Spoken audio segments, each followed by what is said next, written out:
Okay, so this is the fourth episode in our series, Ashes to Beauty, and that's based off of Jeff Cologne's book, From Ashes to Beauty. So today I've got Scott and Erin Wilson with me in the studio. You guys are graduates from our programs back in 2014. Thank you guys so much for coming and being willing to do this. It's good to be here. Yes. Okay, so the premise of this series is that there are no marriages which are so broken that God's power can't make them new, right? Amen. You guys believe that? Amen. Amen. Yeah. Okay. And we've seen that over and over through the 35 years that we've been helping Christian couples. But the other thing we're saying in this series is that there's no magic wand that you wave over the marriage to make it better. There's no pill, there's no book. Right. There's a process that both the husband and the wife have to go through, a spiritual process.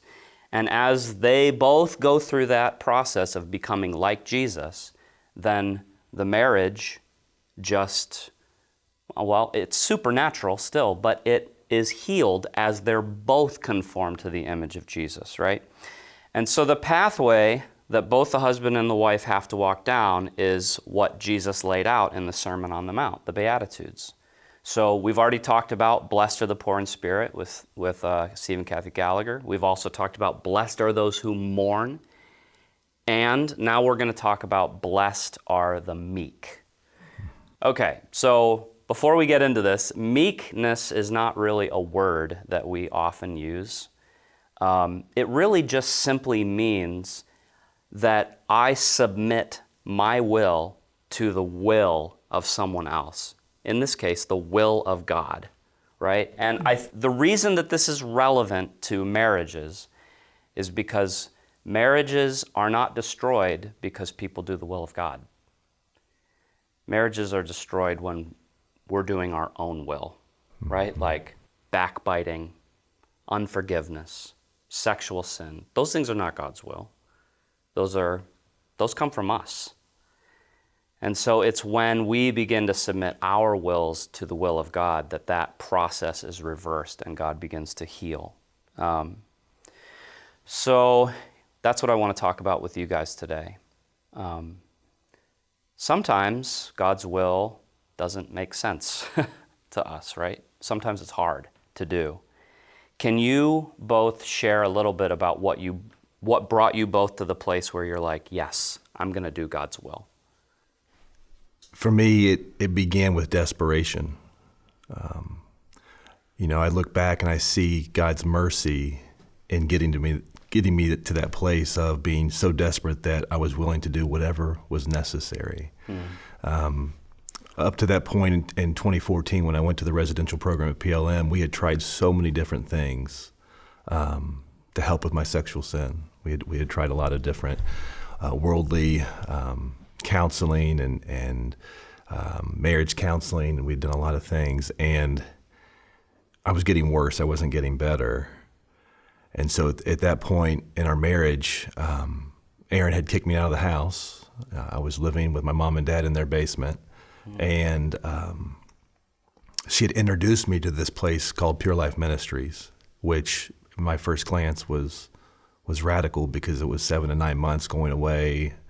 That was so far off of anything I wanted to do. Okay. Right? I mean, I think if we interviewed the men that have gone through this program over the years, I don't think there would be one man that would say, I'm in for going away for 7 to 9 months. That's just radical. And so that's where it began for me, of realizing that God's will is not going to be Scott's plan. It's going to be, you're going to have to trust me. Is the Lord saying, you're going to have to trust me and walk in faith. And so in that moment, all I could see was if I was to go away for 7 to 9 months, I was going to lose my job. People were going to find out who I really was. And in that season, all I wanted to do was protect my self-image. I wanted to protect self. And so the Lord, even after I had applied for the program, I was doing everything in my will to not go to Pure Life. But again, people in my life saying, Scott, the Lord is calling you to go there. You need to go. And just looking back and seeing that, like, that was the kindness of the Lord to get me to say yes and just to walk forward in faith. That was extremely hard. I still, to this day, it's a miracle. I still think it was a miracle that God got me there, because in that time of my life, there was nothing in me that was just excited about walking away from everything. But I can look back and see that in that decision of being just the small amount of faith I had to follow God's will, that's where the battle of the sexual sin was won, because Satan had a grip on my life, on our marriage, and by being willing to say yes to God's will, it like in the spiritual realm, it broke things in the spiritual realm for Satan's hold over us. And again, I don't think that was where I was set free, but I know that's where God began to have the power in our marriage, and he began to put us on the path he wanted us to be on. Yeah. So there was that sense of desperation, and there was also this encouragement from others that, like, you need to do this. Mm-hmm. This is what God is asking you to do. And so that kind of combined to help you be willing to do something that you did not want to do. Yeah, and that's mercy in its purest form. It's like you see people willing to walk beside you when you are in a complete mess, and willing to say, like, I think this is the path that God's calling you to. Mm-hmm. And again, I couldn't see clearly at that point in my life. So, I'm so grateful that I was able to blindly walk for the first time towards the Lord, and trust in his will. Mm-hmm. What about you, Erin? I think when I found out first about his adulterous relationship, I mean, by God's grace, I was willing to stick it out and stay and work through it, because God was teaching me through that moment that I put him on a pedestal instead of the Lord, and I had to have the Lord be first, okay. And he was teaching me in those moments to do his will and putting him first, but I was willing to do that. However, I didn't know what it looked like, okay. Because in my eyes, I was trying to do it in my strength instead of the Lord's strength, just trying to do the best that I could. Again, we went through various counseling. I went through trying to control the environment, control the phone, control all these things, and trying to do it in my own strength, and I just couldn't do it. I got really good at stuffing my emotions, my fears, all of it. Just kind of like a task. Yes. Let's get this done. Right. Do this. I want to be obedient to this. Okay, yes, this is what we're going to do. And there was a point where I just had to hash it out with the Lord and get to the end of me trying to do it on my own will. Because I couldn't change my husband. I mean, after the third catch of him still pursuing his sin, after trying to put all these things in place, like I couldn't do it anymore. I couldn't change him. And that reality of me not being able to do it, God brought me to the end of me even in trying. So really, ultimately, the end of me was the beginning of God working. And I really had to just see the mercy of God getting to the end of me. Yeah, that's really interesting to think about how maybe that doing God's will looked a little different for both of you. Mm-hmm. Like for you, it was just do this thing, mm-hmm. and that was what God was requiring. For you, Erin, it was like, we're going to do this, but it's going to have to be in my strength. It's going to have to be in my time. It's going to have to be my way. Like, your will is going to have to come under my will. So both of those, I know, both of those things were tremendously hard. Yeah. That was not easy for either of you. So I really appreciate that. I'm sure everybody can relate. Yeah. Husbands and wives can relate to that. Yeah. So now you're 9 years later, right? And that process of doing God's will has not changed. Otherwise, you wouldn't be where you are. Mm-hmm. So can we talk about maybe just like some big things where your will had to come under him in regard to your relationship with each other? Erin, maybe you could go first. Okay, so the biggest thing that I had to do was forgive Scott. And it was really hard. I mean, I struggled with it. It's a process. I didn't feel like he deserved forgiveness. I had to face even just not repaying evil with evil and taking on my own revenge for all the pain that I had gone through, and really just doing things God's way instead of mine. And by God's grace, I mean, there was a really pivotal moment that I really wanted revenge. And okay. I wanted to let him have it and hear all the pain. Somebody had to feel all the pain that I was feeling because I couldn't take it anymore. And it was at that moment, by God's grace, I couldn't even get a hold of Scott, calling him, and he didn't answer. By God's grace, I cried out to Jesus instead. And I said, Jesus, take the pain away. I can't do this anymore. And he showed up completely. I mean, I was crying. I couldn't breathe. And that's all my prayer was, take the pain away. And he met me in it, and he took the pain away. It was like the peace, the calming of the storm. And at that moment, I knew that the Lord was in it with me.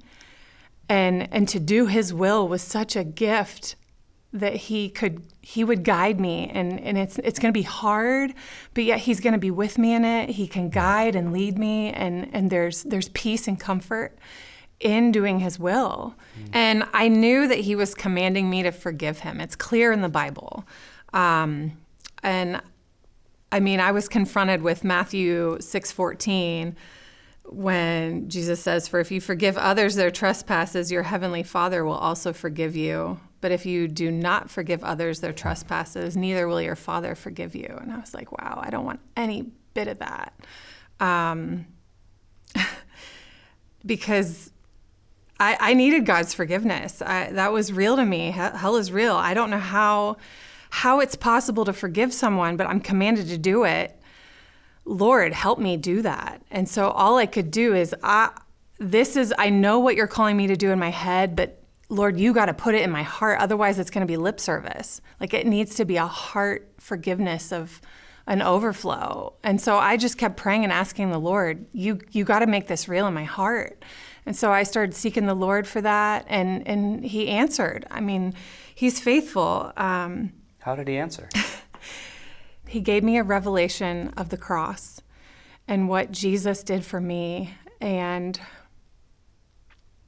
just seeing that all the sins in my heart, the junk in my heart that I was withholding forgiveness, the critical, the pride, all of it, he was showing and revealing in my heart that I needed forgiveness.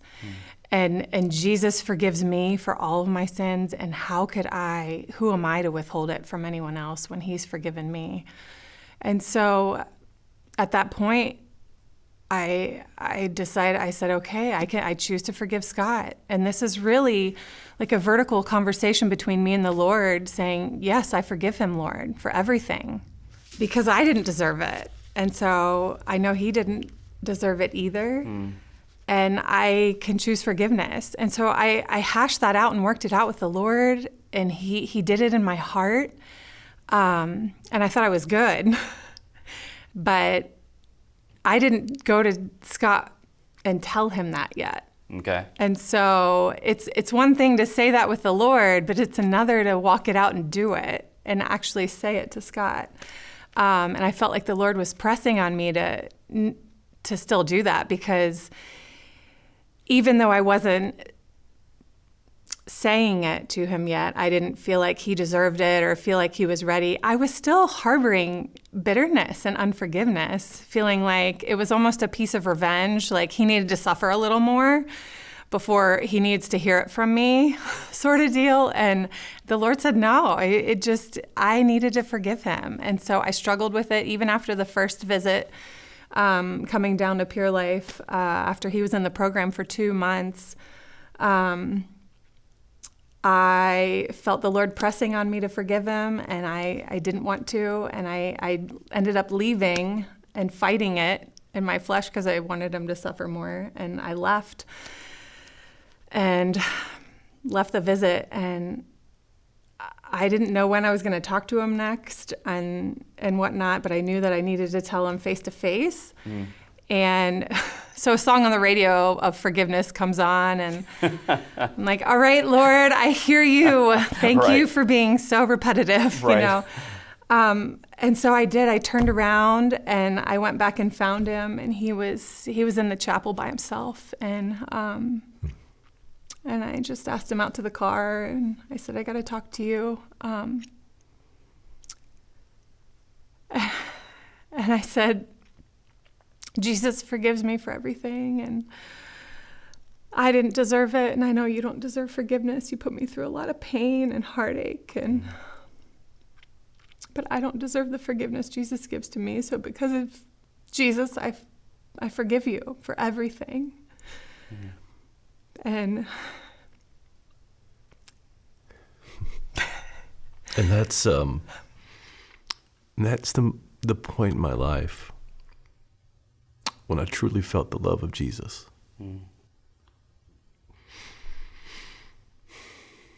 Because it was about I had finished my first month in the program, and I was beginning to dig into God's word for the first time, really, and so I was beginning to have revelations of his love for me through what I was reading. But then when you see your wife who you've trampled on, and how I had destroyed her heart, and then you see her come to me with that pure act of obedience just to forgive me in that, I saw the beauty of Jesus like I had never seen before. And I feel like that's what began to truly drive me towards the cross even more and to love him even more, because I tangibly saw and felt the forgiveness and mercy and love from my wife that I didn't deserve. And in that process, when I was beginning to be transformed, I began to have a completely different perspective of what marriage really was. Up until that point, my lens of life was through myself. So my marriage lens was the selfish lens of what can she do to benefit me? And then when the Lord began to transform me, my lens began to be through the heart of God. And I began to see marriage through what he intended it to be. And I began to see how my calling as a husband was to serve her, not to take from her. And that was foreign to me. That was all new. It was like I was walking for the first time and learning how to do that. Paul talks about loving your wives like you love yourself. And I was really good at loving myself for 35 years. And so that took time to learn how to love her above my own flesh. And there's grace in that. But I began to realize that my calling was to serve her, to put her ahead of me. And that's like little things, like tangible little things out of the gate, right? It was like, how can I, when I came back home, is how can I do tasks around the house that I know that she doesn't like to do? How can I give up my time to allow her to do things that she wants to do? How can I communicate with her in ways that honors her? again, I don't get that right all the time. And that's the beauty of like Lord's grace in that is he encourages me and points me when things are going the right way. I can feel that. And then the kindness of the Lord to convict me when I know I messed that up. And the beauty of Erin to walk beside me in that and have the patience to walk, gracefully and realizing that I am broken, but I'm trying to become a better godly husband. And, so it's been a 10-year journey of getting it right, getting it wrong, and for both of us, and it's a beautiful thing. It really is. That's what that's what I'm hearing. I am hearing a proof that blessed are the meek. Because you guys sound really blessed, right? Like choosing forgiveness was extremely hard, but I don't hear any regret in your voice. Learning to put your wife above yourself, that's hard stuff. You're denying yourself, but I'm not hearing like, yeah, man, I really wish that I would have just been more selfish over the last 10 years. So this is just amazing. Blessed are the meek. Can we talk maybe about a couple of other ways where in your own marriage it's like, okay, this is hard and I'm going to do God's will, and you've seen the blessing of that? I think the next hard thing, even just walking out for me, walking our trust and obedience to the Lord out, even when Scott came home, was continuing to surrender things of control, fears, other things to the Lord that would come up. Okay. And a big thing, I would say, was how God can restore physical intimacy. And his plan in that, not mine. Because I remember one of the visits, Scott kissed me goodbye, and I was kind of shaken up with it, and I didn't know how I felt about it, and it was like my mind was telling me one thing and my body was telling me another, and I didn't know how I felt about it, and I don't know if I was ready for all of that. But his response was so comforting and kind, because he said, it's okay, I'm sorry, will you forgive me? He went low with it, and he was right there where I was. He wasn't any high, any step further in rebuilding even that within the physical part of it, and that was comforting to me. But I still felt like I needed to have a plan of like, what does this look like to rebuild physical intimacy? I mean, he's a new man, so what do you do naturally? I don't know, you date someone, you get to know them, you take things slow, that kind of thing. And so that made sense to me on how you should rebuild everything. Okay. It's like a new, and we're dating again. Sure, and right. So we should get to know each other and all of that. And so I had this plan that I made. And again, I had a lot of anxiety about it. I was just really unsettled going into the next visit the following month with Scott. And I had to hash it out with the Lord and just on my face in prayer. And I felt like the Lord was putting his finger on that again, to surrender that control, surrender my plans to his plans. And so little did I know what huge plans the Lord would have to just restore us physically together, because it was incredible, and it was beyond like my timing, God's timing. I mean, it was really crazy, because he did it, and it was way faster than I could have imagined. It was just a gift. And I would say, while we were trying to have kids, we had 2.5 years of infertility. And before PLM. Before Scott went to Pure Life. But yet the first time that God brought us back together, we conceived our second child. I mean, that was just incredible. Yeah. And there's also, when I think back of how tormented my mind was and how depraved our marriage bed was because of all the junk that I had brought into it, and then to be on the other side and after submitting to the Lord and just trusting him and to see how he's restored that, and now it's a thing of beauty and it's what God intended it to be, is an absolute miracle. Like, that just makes no sense to me at all. That we can be in a place from a physical intimacy where it almost seems that all of the adultery, all of the sexual sin, that and all the images and things that she saw, all of that is completely wiped clean. Like, I feel like the Lord has completely healed that. And again, it just doesn't make sense. Because when you tell people all that we've gone through and they can see now that there is a newness, all that does is just speak to the radical transformation that the Lord can do in all aspects of a marriage. Yeah. What was another area where you guys really had to, like, okay, I'm laying down my will. This is hard, but it's really been blessed? About a year after I came back in 2014, we had a difficult situation with Erin's sister. Was getting married in 2015, and Erin was asked to be the maid of honor in the wedding. But the stipulation of that is that I wasn't allowed to attend the wedding.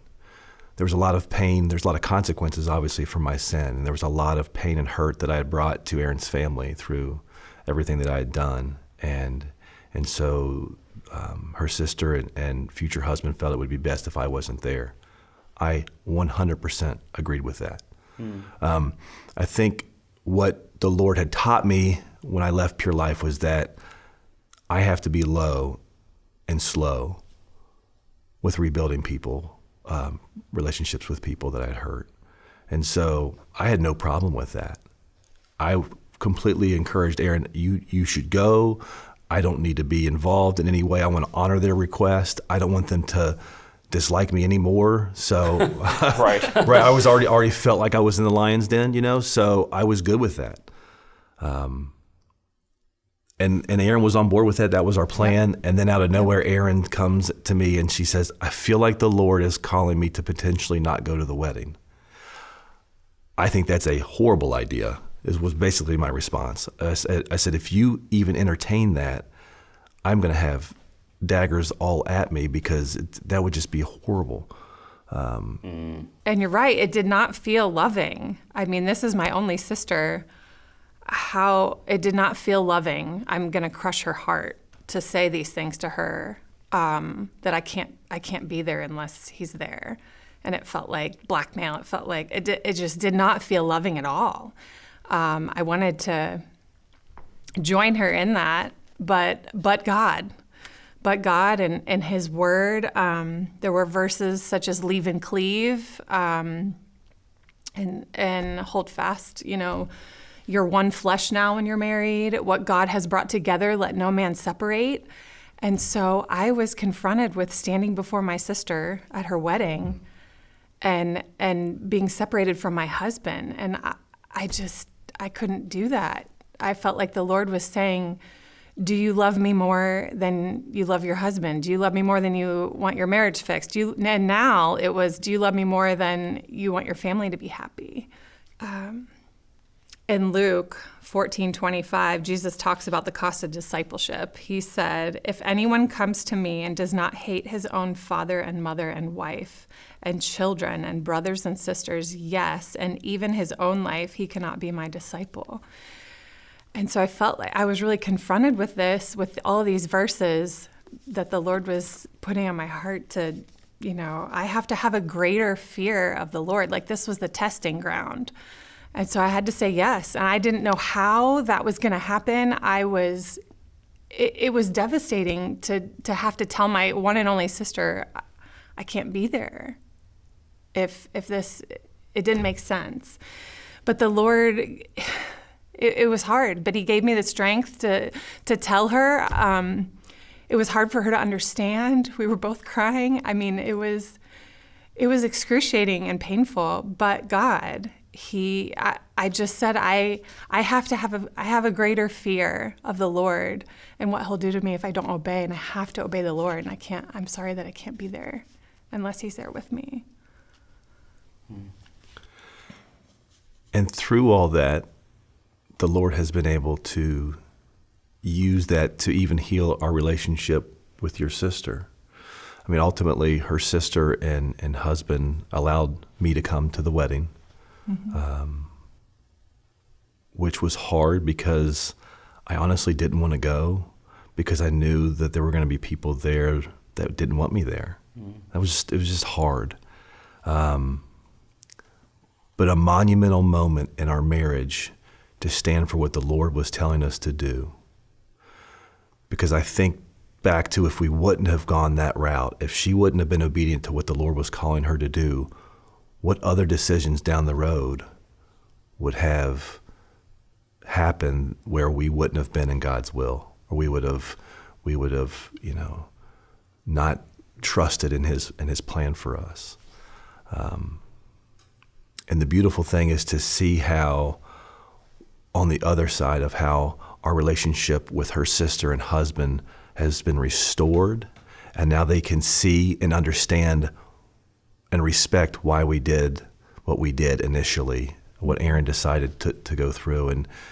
And so at the time, almost 10 years ago, you think, this is going to be a horrible ending. There's nothing that looks like this is going to end well. The Lord has used it for beautiful things and for healing in His time, in His way. Yeah. So, I mean, the last question that I had, you've pretty much already done it just through your testimony.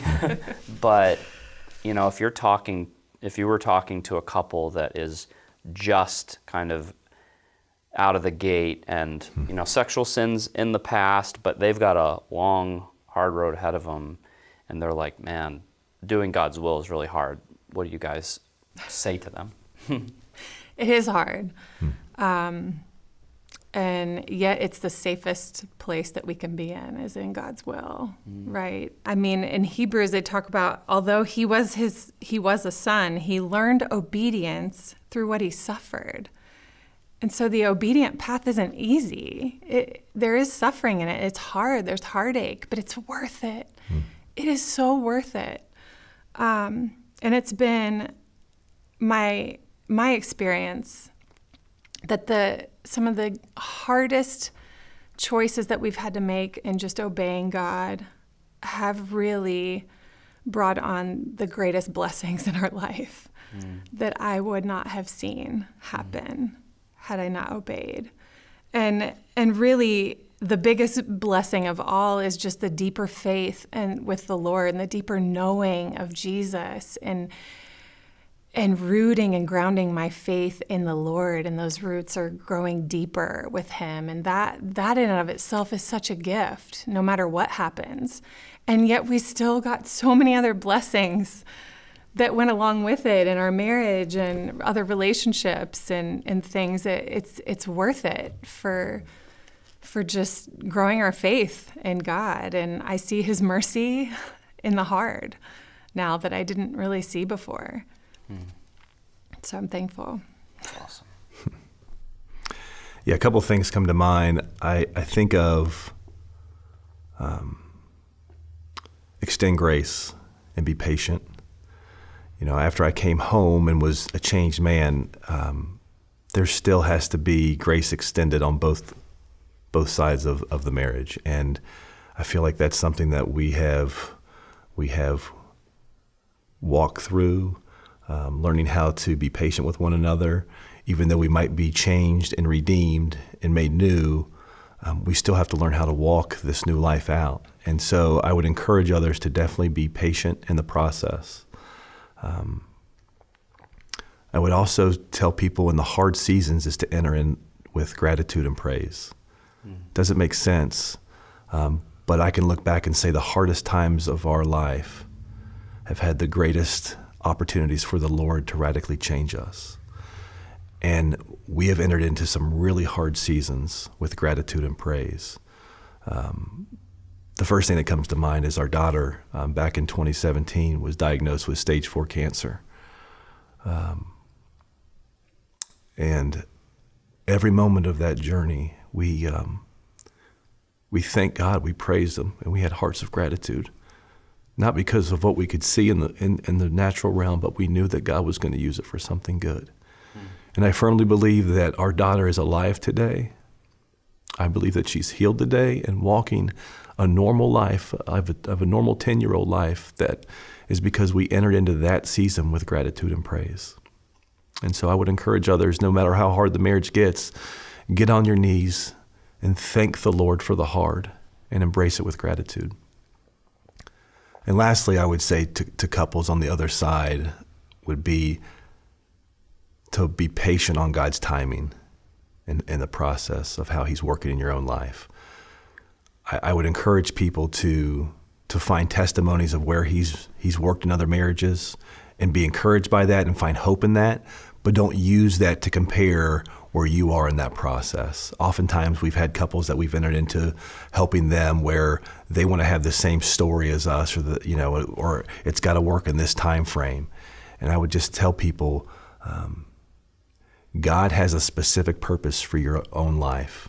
And that purpose is for a story or for something that you might not even see now or understand, but be patient in that process, knowing that He's working in your own life. All right. Well, man, I really appreciate this. It's been a tremendous blessing. So thank you guys for coming in, and we'll see you in a couple episodes for Blessed are the Merciful. Awesome. Thanks. Thank you.